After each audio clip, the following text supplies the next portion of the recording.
Patay na ang anak ko, Khalil. Hindi ako na kung sinong pumatay kay Khalil. Sino?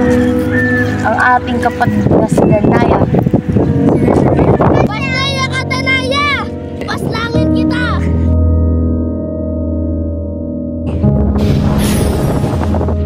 Pasnaya ka, Danaya!